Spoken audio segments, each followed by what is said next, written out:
two fundamental beliefs that we have to have as agents. One is that I am the right person for the job of selling your home. And the second one is I can get the home sold. If you don't believe that yourself, none of this really matters. You're not going to be able to list their home. And they feel it.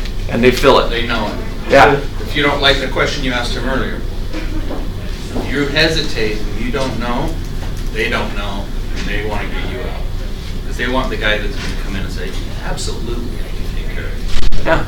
And that's the biggest difference, really, between experienced and new.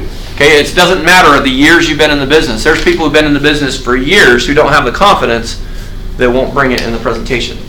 Okay? So you don't have to compete against new versus old. It's having the confidence and the courage in there. Okay? Trust, 5. What was that, Russ?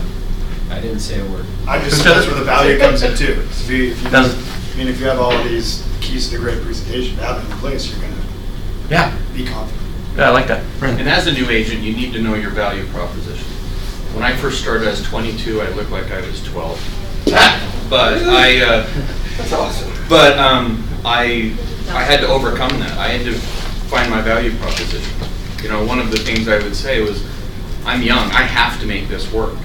I'm against a seasoned agent who has 10 listings. I have to make this work. You should go with me because I'm new. I want to make this work. I want to become them. And so that was my value. I'm young. I'm energetic. I'm whatever. Now that as I get older, that's changed.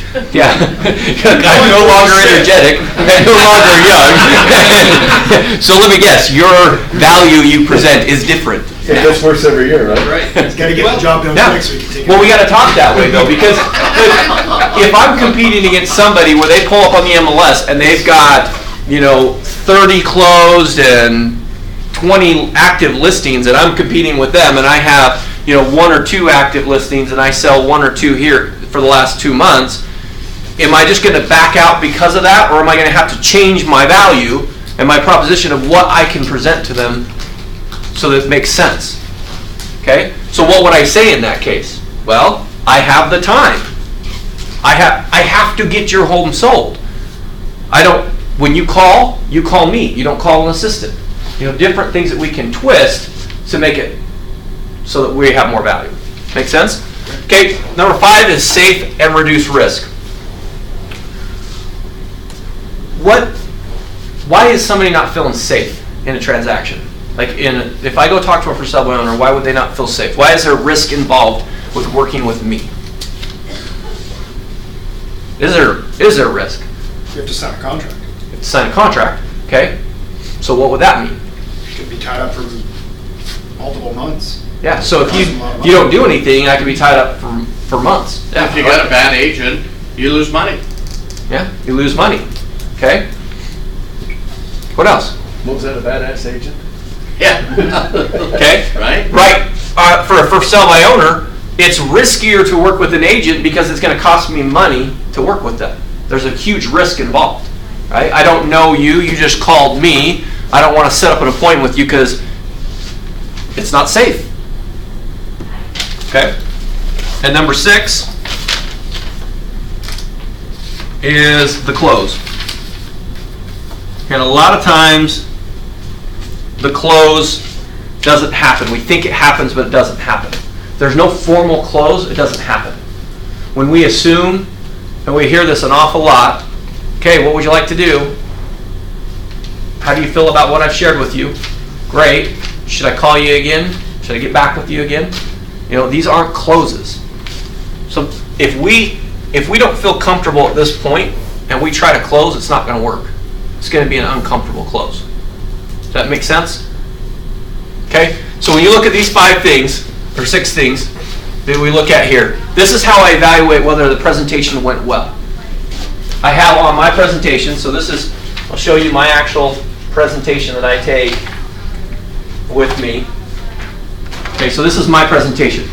Okay, as you can see, it's got lots of notes, and it's been used quite a bit because this is the actual presentation I take with me on a presentation. And right up in the corner, I've got my 5 keys. So I put reduce risk.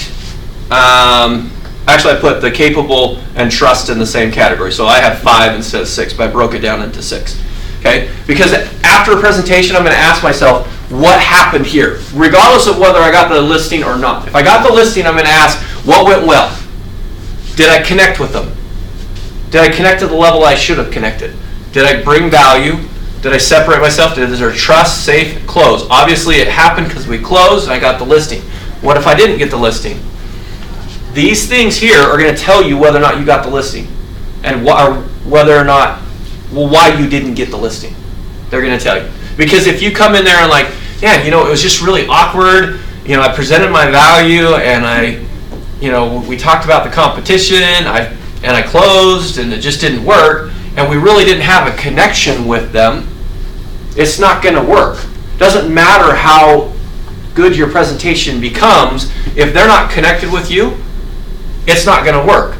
I remember going on a for sale by owner appointment. I thought I had everything ready to go. I was prepared, and I showed up, and when he showed up, all he wanted to do was show me the house and ask for the price. He didn't want a presentation. He didn't want to connect. All he wanted was a price from me. No matter what I tried to do to connect with him, he was just there to show me the house. And I realized that in order for me to go through this process, I'd have to be able to figure out a way to connect with him better. And at that point, I didn't. One thing a lot of people make the mistake of is when you're building a rapport, making a connection, you may think, well, he has kids, I saw pictures of kids, I'm going to talk about their family and all this stuff. And if you have a very strong personality or someone who wants to get down to business like that, if you follow suit and work the same way and he sees that in you, you can establish rapport within like 10 seconds. If he immediately sees that you're the same type of personality as him and he can communicate with you effectively. Does that make sense? So you don't have to, doesn't mean time. You don't have to take 30 minutes, 45 minutes and keep trying to build rapport sometimes. It's just, that's why it's important to understand different personalities. And building rapport is not about having a big long conversation about it.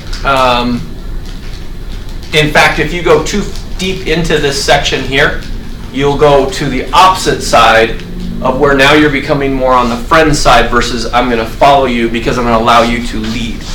Okay? This is the fastest way for them to lead you. Just because I want to talk about their kids and I want to talk about their cat and their dog doesn't necessarily mean they're going to allow me to lead them. They might be leading me through the process. Does that make sense? Okay? So these are the 6 things that I want you to keep in mind, because anytime you do a presentation, if you look at these things, it will tell you why you didn't get it or tell you what you're getting really good at. If one more thing on separating from the competition. If you're the same as every agent out there, there's only one thing that's going to determine whether or not they choose you or over the other person. What is that? Commission. Your commission. Okay? That's where we start seeing commissions come in at 4% and 3%. We even saw one come in at, I'll do it for free this year that wanted us to sign it. Is that mine? I was gonna say, and you looked at it, dang it. Try to pull those I knew you were assigned to come here for remediation. You were a must. You did this, so you have to attend the class. Yeah. He thought he could at least mark it for a buyer. Okay, so now let's go into the actual listing presentation. Listing presentation, we have 2 objectives. What's our 2 objectives in a listing presentation? Contract sign. Okay? 2 things we want them to do. One is I want them to choose me. And number 2, we want to choose a price. Everything we're working towards in a listing presentation is to get these 2 objectives accomplished. Okay? If they haven't chosen me, choosing a price means nothing. What do you think they want to talk about when you come to the presentation? Price. It's all about price. They want to know what it's going to sell for, how fast you're going to sell it, and what's it going to cost me. Mr. and Mrs. Seller assumes we're all the same most of the time. So as you go in, they're assuming that that's it. And I always have this little thing in my head where I want to try to stand out like a beacon of light. Like I want to come in and really add a lot to the table immediately. Like I say little jokes or little things like that, but then I'll just say, bottom line, here's what makes me different, and I will just flat out tell them. And it's because of that, because HGTV or their friends or whatever their perception from wherever they got that from. What's that? They saw a billboard. Yeah, they saw a billboard or a bus. And Yep. and they feel that we're all the same, so you have to really combat that in the beginning. Yeah. And keep in mind, here's the other thing I keep in mind, is when I go into an appointment, I think of how the other agents are presenting, and I just want to be different. And so Yeah. I know, I don't care what anybody says, they don't follow if they're a Mike Ferry agent, they don't follow the Mike Ferry agent for the most part. Yeah, you're not going to run into somebody who does that. Yeah. But the 100%. biggest thing is we always hear is, well, I don't want to sound like everybody else. You won't. No. Because nobody really follows it. Everybody goes in there and it's a train wreck for the most part. And so you go in. You've and heard my presentation, haven't you? So you go in and you have a set agenda and curriculum that you're going through. They feel it, they know it, you stand out, and it becomes very easy. Yeah. And that's why we're having this class, because what happens is we're winging it and we're just trying to piece things together instead of just actually having a presentation. Even if you just did the Mike Ferry presentation, you're not going to run into very many agents that do that presentation.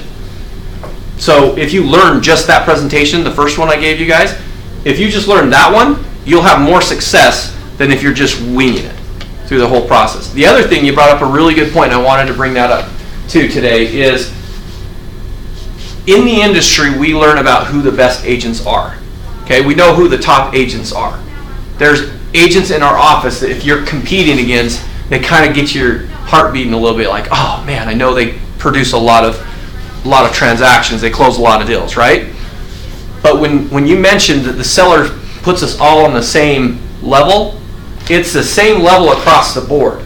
Most sellers don't know who the top agent in Salt Lake is. They don't know who your top agent in your company is. They just figure it's you. That's why you're coming out, right? So until we start presenting to them, we're all on the same level. We're on the same court. And to add to that, and they also feel like you are the representative of the entire company. Yeah. So it's also important to know that. Okay, so in the listing presentation, first thing we're going to start out with is what we call TAP. Okay, it's a thank you, acknowledge, and a promise. Okay, so why would we want to thank somebody when we got out there? I mean, obviously, it sounds kind of ridiculous, but I mean, obviously, we would do that, and we want to be grateful for it. But why is that? What does that help us with?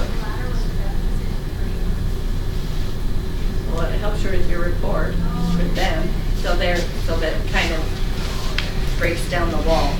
Okay, breaks down the wall. Okay, I like that. When you have gratitude, and you also have fear, these cannot coexist in the same time. Is anybody nervous on a listing presentation when they go in? Okay, a little bit sometimes? Haven't been. Okay. If there's any fear whatsoever, I'm not saying maybe not just with us, but also with the client, maybe a little bit of fear of you coming in. When we start showing a little bit of gratitude, we start to relax that fear. Okay? So when you start here and you're saying, hey, thank you for your time, thank you for that, we're starting to break down those barriers. We're starting to become a little bit more relaxed with them. Acknowledging them for what they've done also helps with that. And then why would we want to promise something?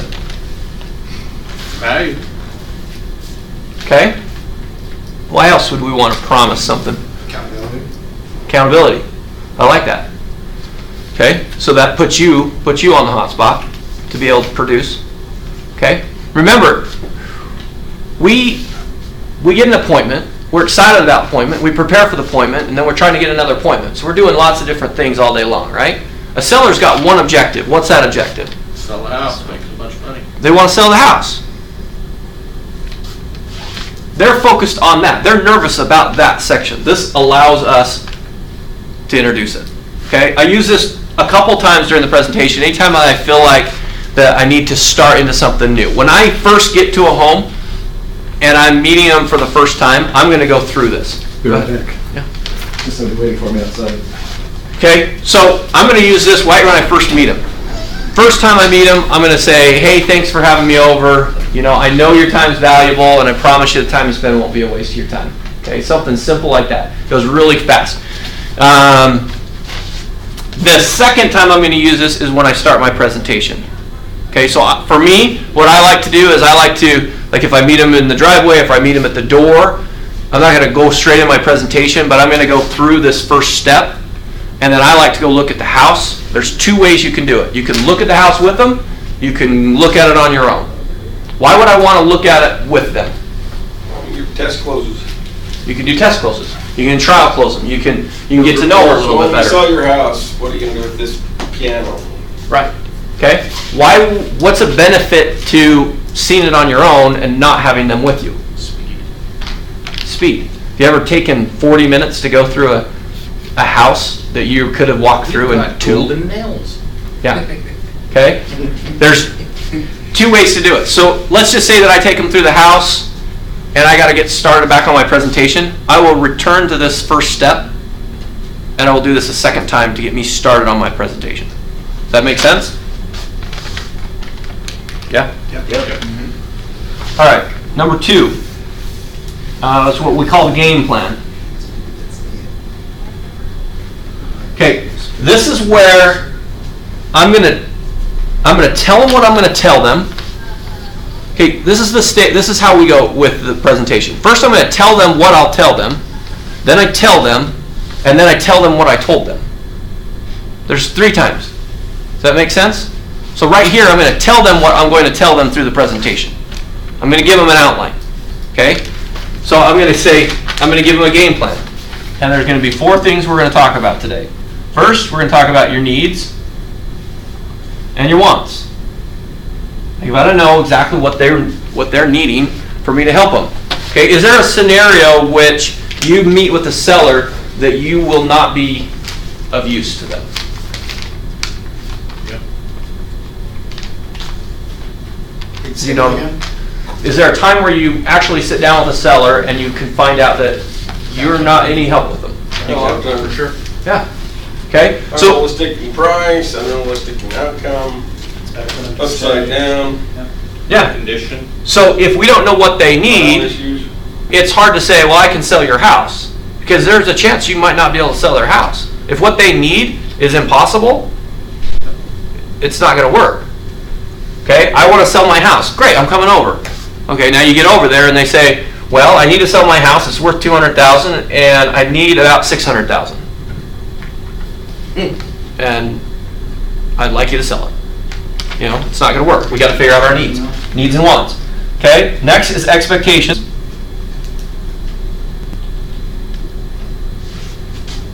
And market and expose.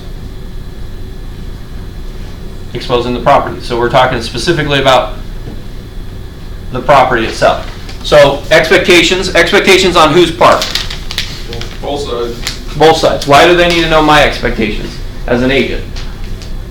So if they don't live up to them, you can tell them why it's not selling. Yeah. So if they don't follow what I want them to do, then it's not going to work out. In order to do that, we have to have expectations.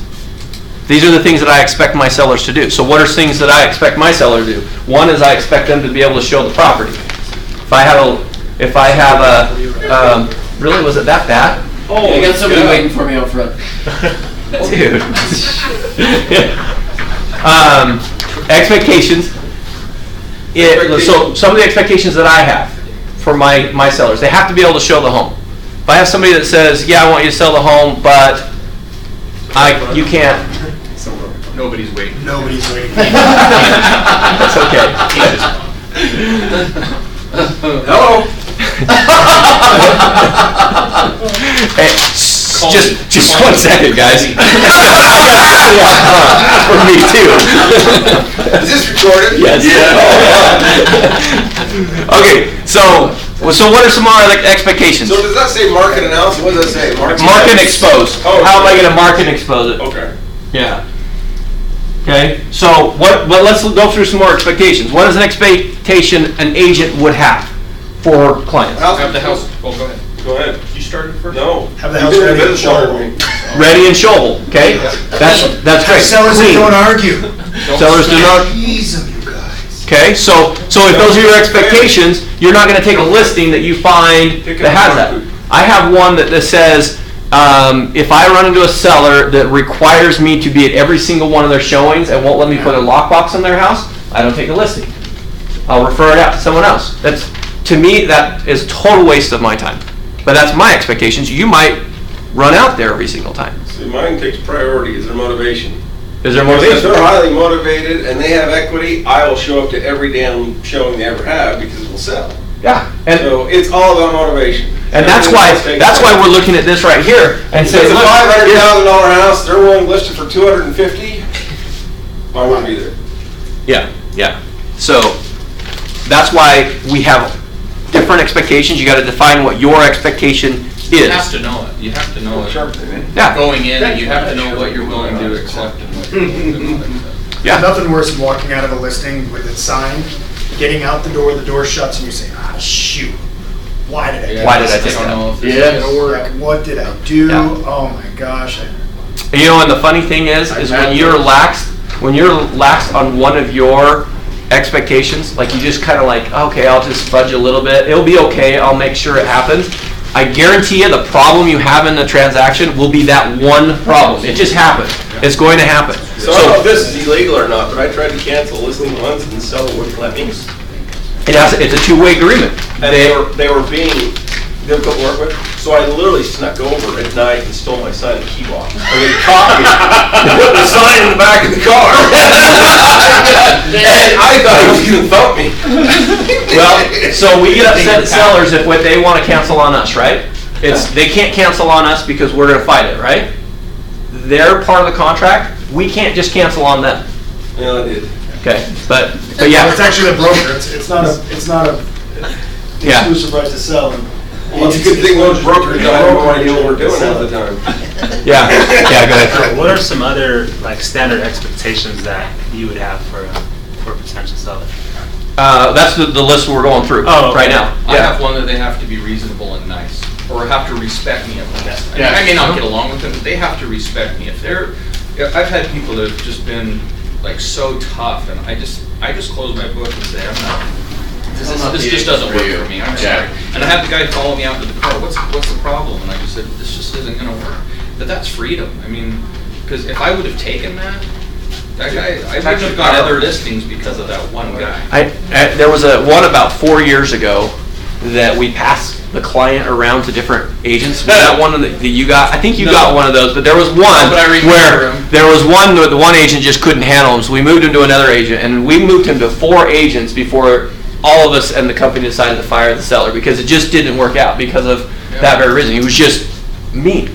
Yeah. You know, I had a seller once that through the whole presentation she was talking about suing the roofer for doing something, and I just thought these red flags went up in my head. It says if I do anything wrong or if I spit wrong or walk wrong, she is going to sue me.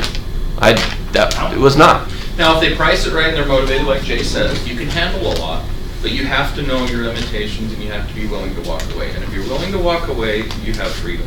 Yeah, and so when you're establishing your expectations, I just want you to have expectations that are set. It doesn't need to be this laundry list of I won't accept it if blah blah blah blah blah blah blah blah, right? But it's got to fall into where you're not going to be regretting the listing the second you take it. Yeah, If they're going to be a jerk now, day one, they're going to be twice as bad 2 weeks later or whatever. yeah.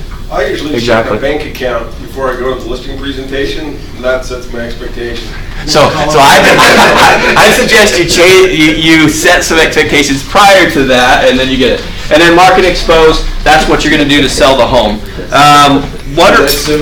Number 3 is market and pricing.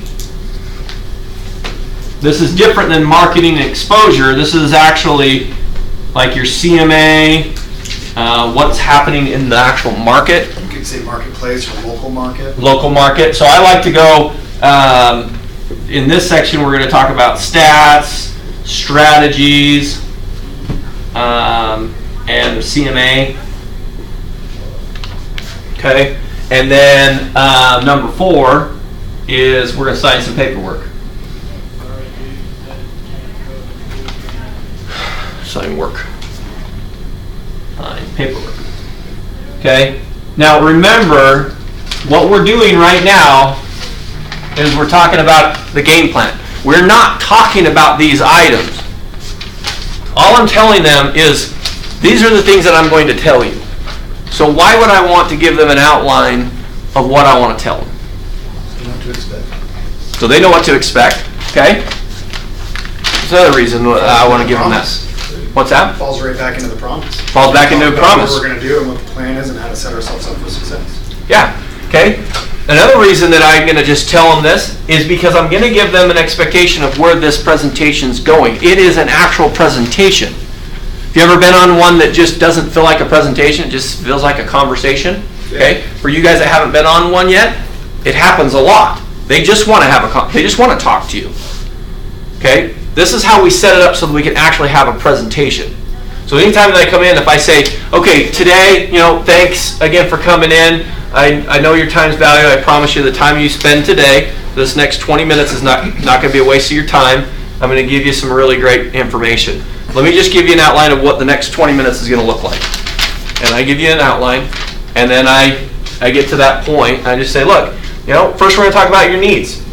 I want to find out exactly what you want so we can help you get that. Second, I'll look at your expectations, not only so that we can market your property, but so that we can help you through this process. Third, we'll talk about market pricing and what your home is worth so we can get you top dollar for your home. And if everything looks good and you feel like I'm the right person for the job, I'm going to ask you to sign some paperwork to get your home on the market. Does that sound good to you? Yeah. Okay? It's a pre-close too. Right. Okay? So now I've given them an expectation that says, look, I want to cover these things. Okay? So that they're not going, well, I want to know what you do to market my home. Okay, now what do you want to sell my home for?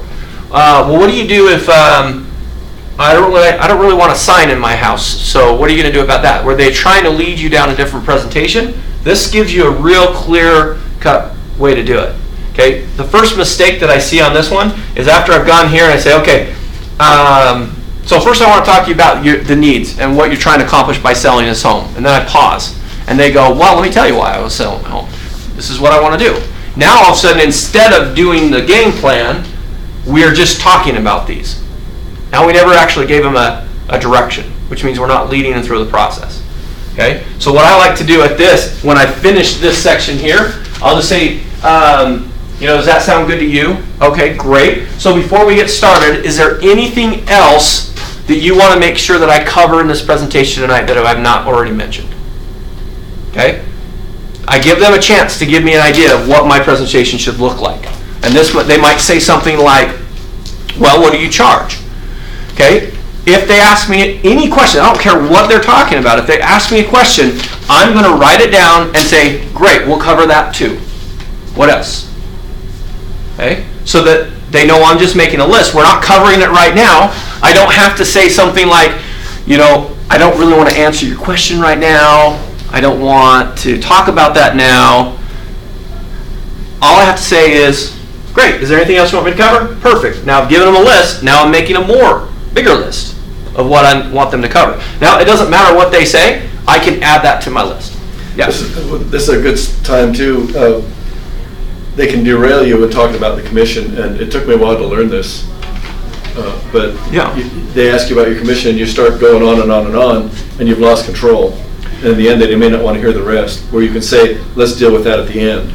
Yeah. Well, in this scenario, if you aren't talking through this, and I just gave them a list, you'll never have to run into deferring it. It's just a matter of saying, "Great, we'll talk about that too." What is there anything else you want me to cover? Right in line. I like what you say. Is there anything else you want to cover? Make sure you write down what they say. Like have a little notepad. Yeah. It adds that I listened. It's important. We will cover it. But if you say, "Oh yeah, we'll cover that," it's not the end of the world. But at the same time, if you just have a little notepad, I just put a little star and I just write commission. We're going to totally cover that. No problem. Yeah. Thanks for saying anything else. And then when they're sitting there looking at it and you're writing it, they don't want to talk about it anymore because they know they're going to cover it. But if you just blow by it, it reinforces that that's a good you acknowledge it. Yeah, and that way you don't have to address it right now. Because if I'm writing it down and I don't, and they see that and they're like, "Yeah, I want to cover it," now it's not going to flag in their mind that says, oh, he's not wanting to talk about that. Or they try to remember it and they're focused Yeah, on making sure that we talk This about it. helps them build a safety zone in their mind that says, yeah, I feel really good about that. So, Rick, did you have a I was comment? just going to say, I like to take a yellow pad, a blank yellow pad, and write down what they're telling me, even when we go back and talk about why they're selling and that sort of thing, because they like that. They like that you put it all down. Yes. And most agents aren't going to do that. Then you have the pad ready for the Benjamin Franklin close. There you go. I don't know what that one is, but I'm sure it's Oh, good. come on. Sign here. That's the oldest one in the book. We got $100 bill next No, to No, you draw a line down in the the middle. middle. These are reasons why you shouldn't list with me, and you don't put anything. And these are the reasons why you should, and you just put 1,000. Oh, nice. Okay, now we're actually going to go into the presentation. We're going to go into number 3, which is ask questions. Why do we want to ask questions? Why are we asking questions? Maintain control. Okay? If we're asking questions, we're leading the conversation. This whole process, I want to lead the conversation. When they start taking over, then I've lost them. I've got to bring them back in. Okay? And that goes back to some of the skills that we've talked about before, which we're not going to get into right now, but level shifting, transitional statements, getting them back to the thing. So, this is really easy. I've thanked, acknowledged, I've given them a game plan. Now I'm going to ask questions. What's my first question I'm going to ask them? You pretty much know it. I'm going to go to number 1. Ultimately. I'm going to talk about what they need and want. I'm going to just start asking questions about needs and wants. I need to figure out what this is. Okay? This is where I want you to spend, if you're looking at what these 4 things right here, I want you to spend 80% of your time here, 10% here, 10% here, and the remaining side of nothing there. Just have it signed. Okay? I want you to spend majority of your time in this section. Why would I want that? That's where you get back to rapport and And their trust in reducing the risk. And if you spend all the time figuring out what they want, what they expect, then Yeah, and if they truly understand that you understand what they want, and they're ready to lead and to follow you, you might just be able to skip right over this. Okay, so I had a listing presentation with a guy that, so I went out climbing with a guy, and he lived over in Murray, and he was a friend of a friend, and a friend came with me, and he brought this other guy with him. And we started talking at the very first, and he said, I just listed my home for sale. I got it for sale, and I was just like, "Wow, that's great." I didn't even bother with that. I mean, I knew it was listed, and I was like, "Okay, well, we're just gonna have fun. We're gonna go climb." We climbed all day long, had a great time, and the next day, or like the next week, he calls me up and says, "Hey, I want you to come list my home because I want to use you instead because I think you can get my home sold better." I was like, "Well, as long as it's not listed anymore, I'm okay with that." I go over there and I give him this, I give him my outline, and then I ask him what he needs. And he goes, and we start talking about his needs, and he starts feeling really good about me understanding. And then I went to expectations, and he just stopped me right there, and he goes, "Jason, I don't care what you do to sell my home. I know you're professional. I know you know how to handle it. Just tell me what to do, and I'll do it." And I went, "Okay." Sign the contract. Signed the contract. I went in there. Never had a problem throughout the whole transaction because it was. He knew that I understood what he needed to do, and he spending a whole day climbing with him. He knew that I was a professional and I knew what I was doing, and he had a great connection with me. So it was very easy. He trusted you with his life if you were on belays, so. Yes, he did. And I didn't threaten him while he was on that to list his home. So he wasn't listed already then? He hadn't listed, but he said he had listed, and I just kind of dropped it. I didn't want to. Yeah. It's also a good time when you're asking these questions. You usually only spoke to one of the, if there is a spouse or partners or whatever, you've only spoke to one of them. Their needs and wants are different. And if you've done a pre-qualification, you may know what's going on there and you want to go back through that and make sure it's the same thing. But it also gives you a chance to build rapport and to make sure that their needs and wants are aligned because they're not always. Mm-hmm. So, like Mr. Seller, you said that this is important. Ma'am, would you agree with that? Or is there anything you want to add to that? And it gives you some, because you have to all of a sudden, you've set the appointment with one of them, you have to figure out the other one too. Yeah, and they're most likely, I mean, how many times have you seen spouses that are totally different personalities? Like a lot of times, usually if they're the same personality, they're really clashing anyway. So most of the time they're opposites. So doing that is absolutely critical, that you're involving both and you're That's asking why it those same takes questions. 80%. Yeah, so it takes a long time to do that. But what I want you to do here is not just to ask one question. Why are you moving? Well, because I got a job transfer into LA. Great, that sounds like great. I know exactly why they need to move. They're moving to LA. That's fantastic. I want you to take it a step further. I want you to ask a couple more questions to really find out, like, are they excited about it? Is it something they want to do? Is this putting them out? Is this something that they're forced to do? We want to know what these things are. Like, what is most important? He's moving down to a job, and the family's coming down 6 months later. Is that a problem? Well, sometimes it's not a problem, and sometimes it is a problem. They're not going to just open it up and say, so let me just tell you what. He's moving, we got a job transfer, I'm upset, and I really don't want to move, but we're being forced to move, and the kids are out. You know, they're not going to just open up like that. But if you get them to open up like that, there's two things it does. One, it connects with them, so they allow you to lead. Number two, it gives you the right expectations of what you need to do to help them, so you can really honestly help them. And the last one is when you're going to get a price reduction because your home didn't sell or you're needing something to change, or let's say the seller comes in at the buyer comes in and they offered a little bit less and they're mad because it's a little bit less, you can revisit those needs and get them to move. Okay, I had a client that was selling a condo. The offer came in, it was $400 under the asking price, and they refused to sign it. They thought this was ridiculous. We offered this, that's what we need, this is stupid, right? And when I revisited their needs and what they were trying to accomplish, and then looked at what they're getting, how I got past it was I said, so we're not going to accept this one, I totally understand. You know, I mean, obviously we want a full price offer. We take it out, we don't accept this one, and it's another 30 days before we actually get this property sold. You already have another mortgage payment. How much are you paying in interest in the next 30 days? It happened to be like $430 in interest. I said, okay, so you're unwilling to take this offer that's going to net you $30 extra because it's $400 less than we put our asking price. And then they signed it. It's knowing what they want and why they want it that gives us the power and the leverage to either bring down their frustration or help them through a process. We are helping them through this process. Call Jeff Hansen after this week and teach him that. Yeah? I just put it out for one of his listings, and they would pay $3,000 for closing costs. All right. Okay, so ask questions. After we ask questions about this, now we're going to move down to expectations. Now I want to ask questions about your expectations. I'm going to move through this process until we're done. So I'm just going to keep asking questions. We get to number 4, and we're going to do plan of action.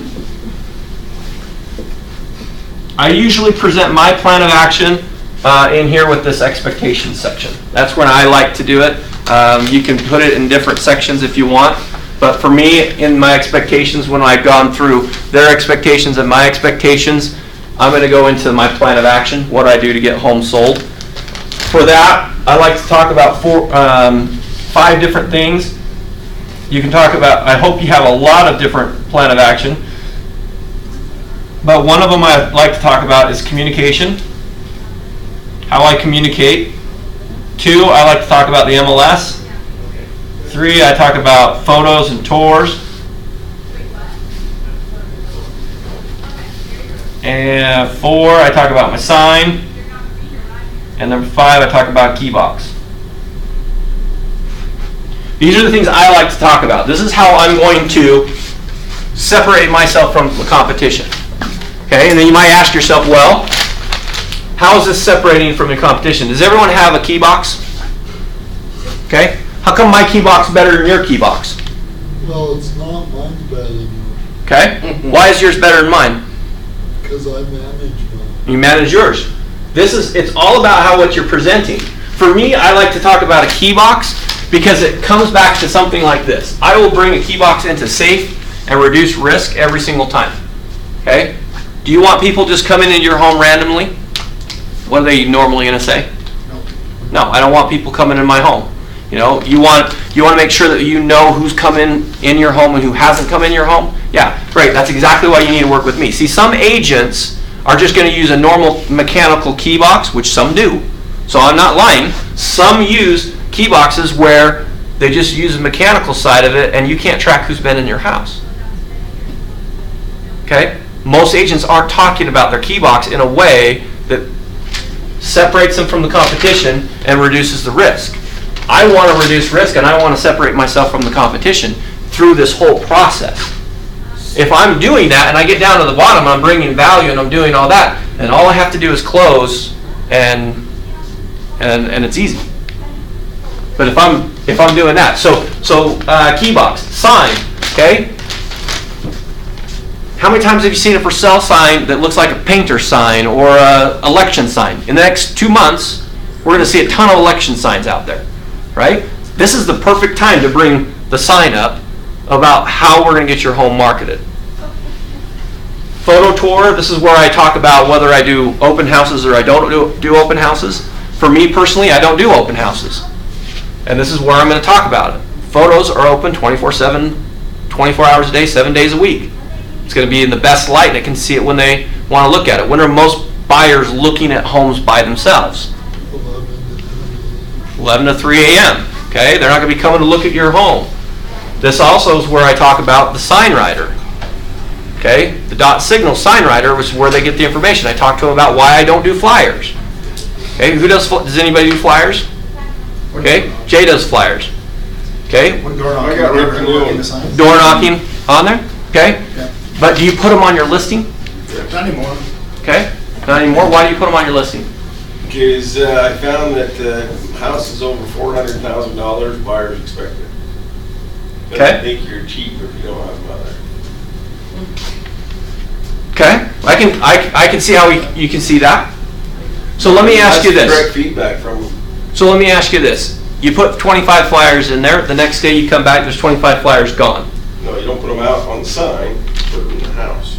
Okay, so that's the difference. Okay, I'm talking about out in front of the house.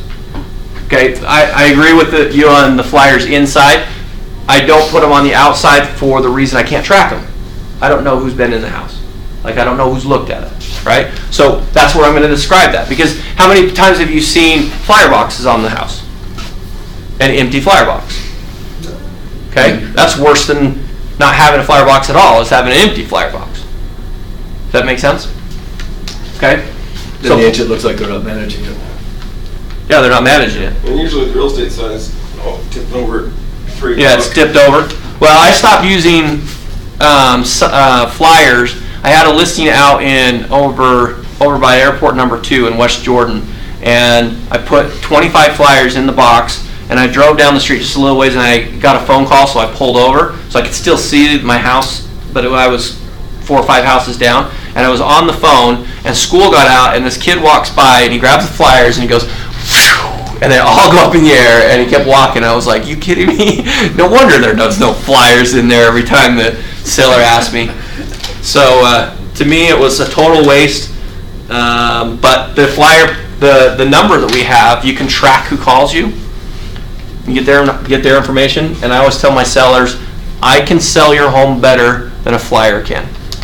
Or ask them, do you think I can sell your home better than a flyer can? And 90% of the chance they're going to say, yeah, I think you can. So wouldn't you rather me talk to the seller or talk to the potential buyer than just have flyers in your house? I never had a problem with that. MLS, have you ever seen MLS photos that are crappy? Okay, have you ever seen MLS photos that are like sideways?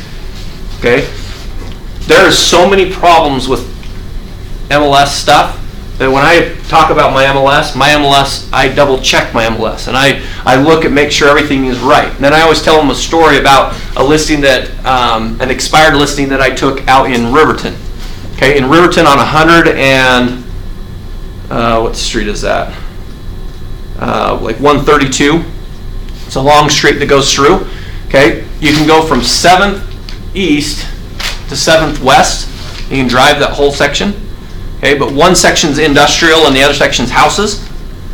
The agent who had this listing for 6 months had 700 West or W on it when the address was actually 700 East. Got no showings, at all for the 6 months, expired, and I looked at the MLS and I said, well, no wonder, everybody's looking at it thinking that it's an industrial park and nobody's going to look at your house. We switch one thing around and the home sells.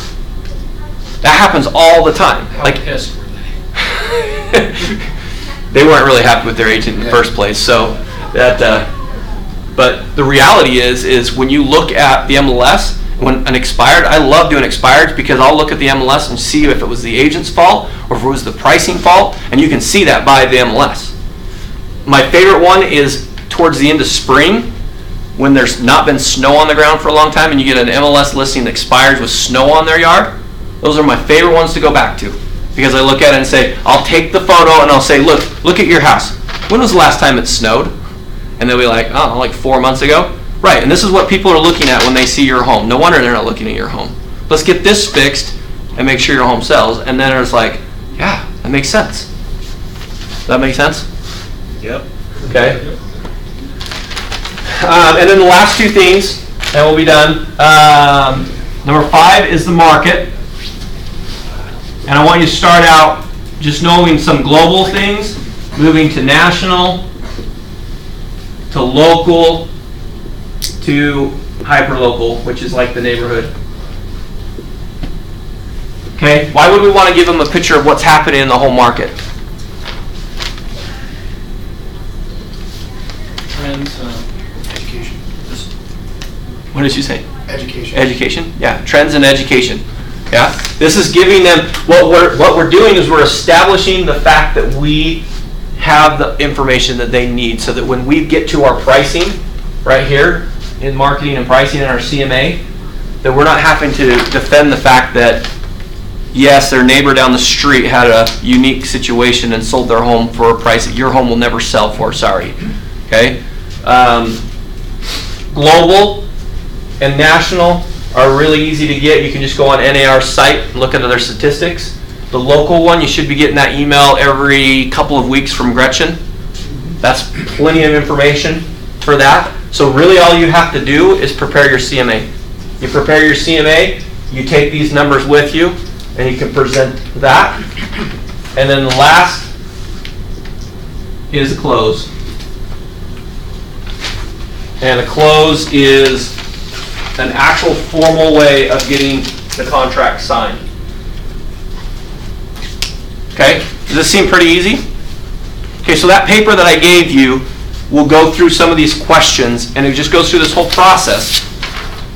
So if you just fill out those questions, and as you go through, and if you look on page 72 and 60, which 60 is the Mike Ferry one, and 72 is the Century, what's that?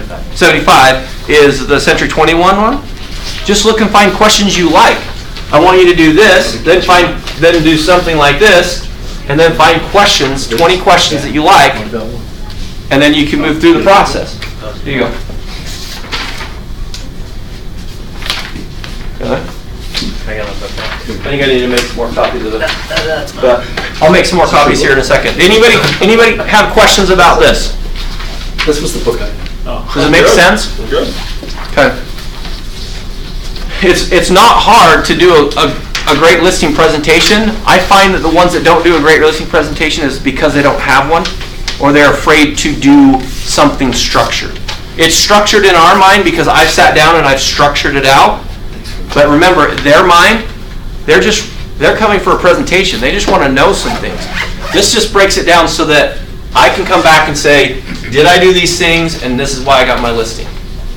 Make sense? A couple of things for you guys here. When you're doing your CMA, no matter what's on the CMA, pull everything that's recent on their street. Yes. Yeah. You do not want to show up and have them say, What the I hell? see all these, but what about the house across the street? And you're like, I have no idea. I would. I mean, it I would might pull be- that one regardless if it looks like it or not. Exactly. Yeah, I But just pull it might- so they know. You might have a comp that's a Rambler and yours is a split entry. Pull everything, even in a couple blocks, just so you know and have it.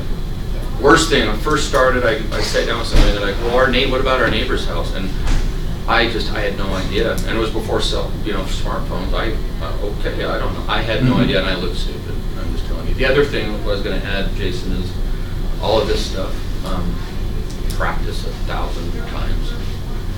Like, Yeah. once you get this all set up to so it's yours, then you gotta internalize it, and you gotta practice it literally thousands of times.